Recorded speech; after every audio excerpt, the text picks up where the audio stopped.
मेरे प्यारे सिस्टर, आज के इस वीडियो के माध्यम से आपका भाई चंदन एक बार पुनः आप लोगों के बीच प्रेजेंट हो चुका है। मेरे प्यारे सिस्टर, जैसे कि सब लोगों को मालूम होगा, बिहार स्वास्थ्य विभाग के अंतर्गत एएनएम के 35,000 नई वैकेंसी आने की सूचना मिला है।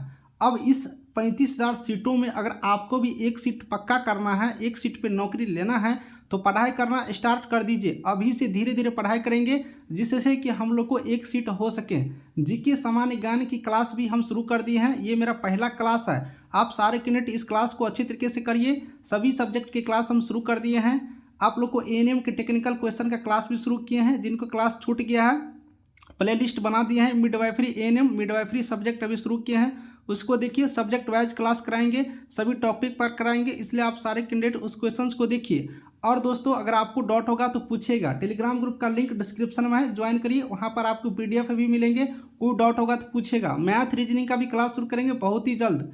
एएनएम के सेकेंड ईयर के स्टूडेंट जल्दी ही देखिएगा, क्योंकि अगर वैकेंसी आने में विलंब हुआ तो सेकेंड ईयर के जो कैंडिडेट हैं, स्टूडेंट हैं, वो सारे कैंडिडेट भी आ जाएंगे। इसलिए थोड़ा थोड़ा टाइम निकाल करके मैं लंबा वीडियो नहीं बनाऊंगा। अब छोटा छोटा अभी से वीडियो बनाऊंगा, और जब एग्जामिनेशन के टाइम आएंगे तब ज़्यादा समय लेकर के ज़्यादा और स्पीड में पढ़ाई खींचेंगे। इसलिए अभी से हम लोग शुरू कर देते हैं। चलिए, आज सामान्य ज्ञान जीके की वीवीआई क्वेश्चन लेकर के आए हैं, उसको देखते हैं इस वीडियो के माध्यम से। प्यारे दोस्तों, जीके के क्वेश्चन पर हम लोग आ चुके हैं। मैं आपको थोड़ा सा जानकारी दे दूं कि एएनएम 8,853 की वैकेंसी आई थी। उनकी सारी प्रोसेस प्रक्रिया अब समाप्त हो गया, ज्वाइनिंग तक हो गया। इसमें जब हमने क्लास लिया था जीके का, तो सेम टू सेम क्वेश्चन बहुत ऐसे तो जो सेम टू सेम मिल गया था, और सिर्फ हम वीवीआई क्वेश्चन करवाए थे। और मेरे बहुत सारे स्टूडेंट हैं जो पास आउट करके अभी बिहार के सभी हॉस्पिटल में जॉब कर रहे हैं। तो आप लोग एक बार पुनः जाकर के पूछ सकते हो कि सर जो पढ़ाए थे जीके का, उसमें से मैच हुआ कि नहीं हुआ। तो इस बार पुनः आप लोग के लिए मैं एक बार क्लास लेकर के आ चुका हूँ। जीके का क्लास स्टार्ट हो चुका है, सबको बता दीजिएगा। टेलीग्राम ग्रुप का लिंक डिस्क्रिप्शन में ज्वाइन करिएगा, वहाँ से आपको जानकारी मिल जाएंगे। तो मेरे प्यारे सिस्टर, आपको जानकारी दे दूँ कि आज का जो पहला क्वेश्चन लूँगा यहाँ से शुरू करूँगा, ठीक है। तो चलिए शुरू करते हैं। शिक्षा किस सूची के अंतर्गत आता है?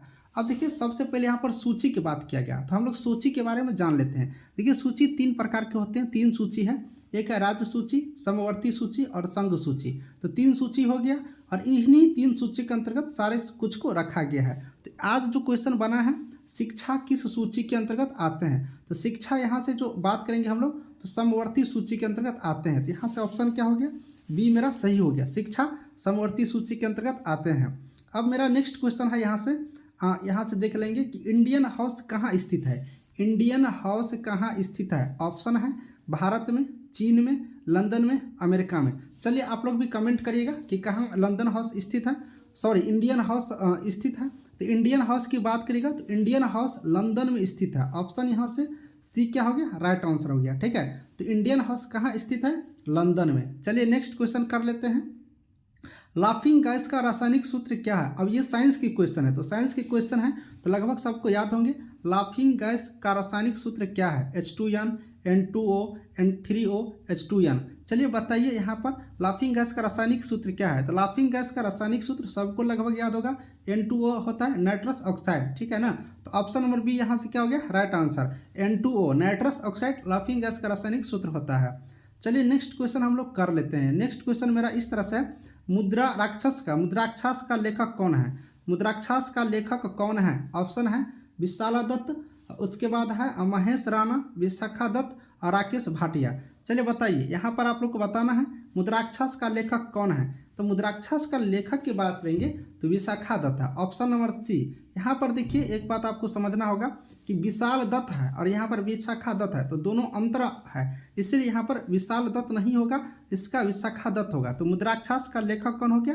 Vishakha Datta. Option number C यहाँ से याद रखेंगे, मुद्राक्षस का लेखक Vishakha Datta. Option number C यहाँ से राइट आंसर।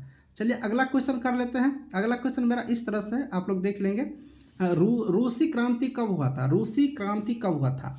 तो ऑप्शन है 1952 में, 1917 में, 1963 में, 1987 में। रूसी क्रांति कब हुआ था, इसके बारे में बताना है। तो रूसी क्रांति की बात करेंगे हम लोग, तो रूसी क्रांति 1917 ईस्वी में हुआ था। कब हुआ था? 1917 में। ऑप्शन नंबर बी यहाँ से याद रखेंगे। रूसी क्रांति कब हुआ था? तो 1917 ईस्वी में। नेक्स्ट क्वेश्चन कर लेते हैं। मोनाजाइट किसका अयस्क है? अब देखिए, अयस्क पूछा जा रहा है। मोनाजाइट किसका अयस्क है? कैल्शियम का, लोहा का, एल्युमिनियम का या थोरियम का? चलिए बताइए मोनाजाइट किसका अयस्क है? तो मोनाजाइट का अगर बात करिएगा तो मोनाजाइट थोरियम का एक अयस्क है। किसका अयस्क है? थोरियम का। ऑप्शन नंबर डी यहाँ से याद रखेंगे। देखिए सबका अयस्क होते हैं, इसलिए ये थोरियम एलिमेंट का अयस्क मोनाजाइट है, इस तरह से याद रखेंगे। अब नेक्स्ट क्वेश्चन देख लेते हैं। इंग्लैंड के प्रथम प्रधानमंत्री कौन थे? ये क्वेश्चन बहुत बार पूछे जाते हैं। इंग्लैंड के प्रथम प्रधानमंत्री कौन थे? तो ऑप्शन मेरा कौन कौन है? Robert Clive, Robert Walpole, Robert टिसेन, रॉबर्ट बर्नू।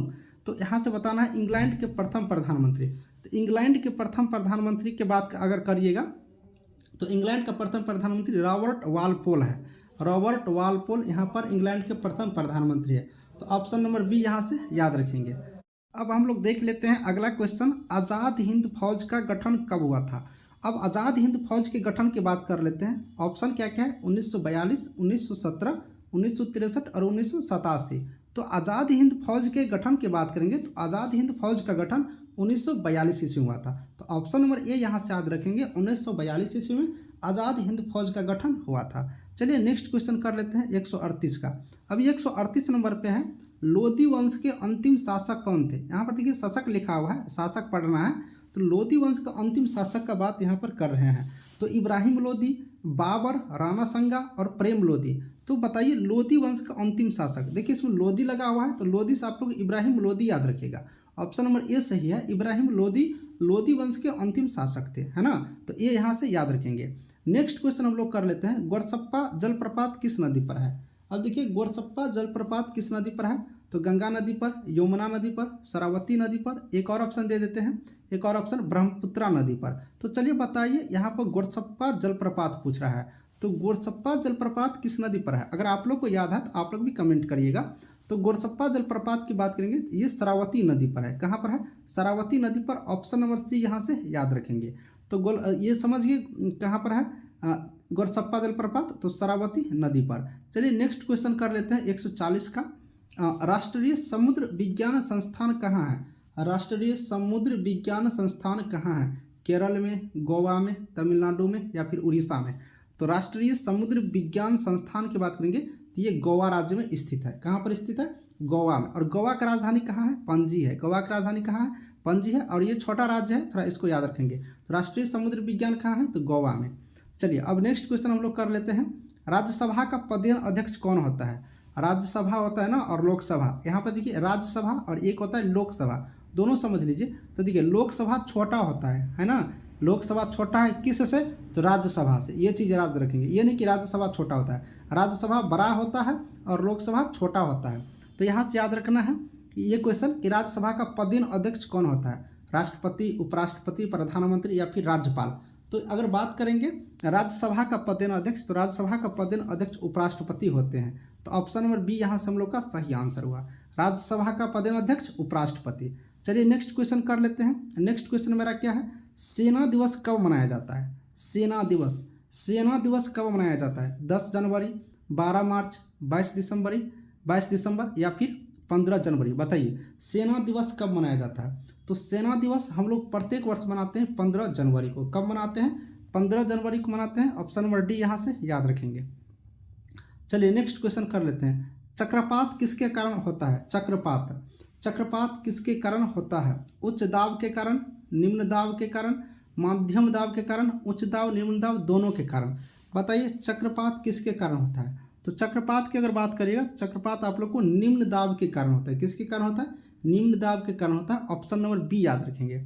चलिए नेक्स्ट क्वेश्चन कर लेते हैं, भारत में प्रथम रेल किसके शासनकाल में चलाया गया था? भारत में जब पहली बार रेल चलाया गया था वो किसके शासनकाल में? तो हमको लगता है सबको ये याद होगा क्वेश्चन का आंसर, लॉर्ड डलहौजी शासनकाल में चलाया गया था। भारत में 1853 में जो यहाँ पर पहली बार रेल चलाया गया था मुंबई से थाने, तो भारत में प्रथम बार शासनकाल में, तो उस टाइम में लॉर्ड डलहौजी का शासन था, है ना। चलिए नेक्स्ट क्वेश्चन कर लेते हैं, पानीपत की दूसरी युद्ध कब हुआ था? देखिए पानीपत की दूसरी युद्ध की बात यहाँ पर हो रहा है। तो यहाँ पर अगर पानीपत की दूसरी युद्ध 1526, 1528, 1556, तो देखिए पानीपत की अगर दूसरी युद्ध की बात करिएगा तो प्रथम 1526 हुआ था और दूसरी बार 1556 में। तो ऑप्शन नंबर सी यहाँ से राइट आंसर हुआ। तो यहाँ से पानीपत की दूसरी युद्ध कब हो गया? 1556 ईस्वी में। ऑप्शन नंबर सी यहाँ से याद रखेंगे। चलिए नेक्स्ट क्वेश्चन कर लेते हैं, मानसरोवर झील कहाँ स्थित है? मानसरोवर झील कहाँ स्थित है? ऑप्शन है चीन में और दूसरा ऑप्शन हम लोग देख लेते हैं अमेरिका, तिब्बत, अफ्रीका। तो यहाँ पर हम लोग बात कर रहे थे कि मानसरोवर झील का। तो मानसरोवर झील का अगर बात करिएगा तो ये तिब्बत में स्थित है। कहाँ पर स्थित है? तिब्बत में। ऑप्शन नंबर सी यहाँ से याद रखेंगे। विजयनगर किस नदी के तट पर है? विजयनगर किस नदी के तट पर? यमुना, गंगा, यमुना या फिर तुंगभद्रा। तो विजयनगर किस नदी के तट पर है? तो विजयनगर तुंगभद्रा नदी के तट पर है। देखिए यमुना और तुंगभद्रा अंदर है, अलग अलग है, अंतर है दोनों में। तो तुंगभद्रा नदी के तट पर ये नदी है, इस नदी के तट पर विजयनगर यहाँ पर स्थित है ना। चलिए नेक्स्ट क्वेश्चन कर लेते हैं। बहमनी राजाओं की राजधानी कहाँ है? बहमनी राजाओं की राजधानी कहाँ थी?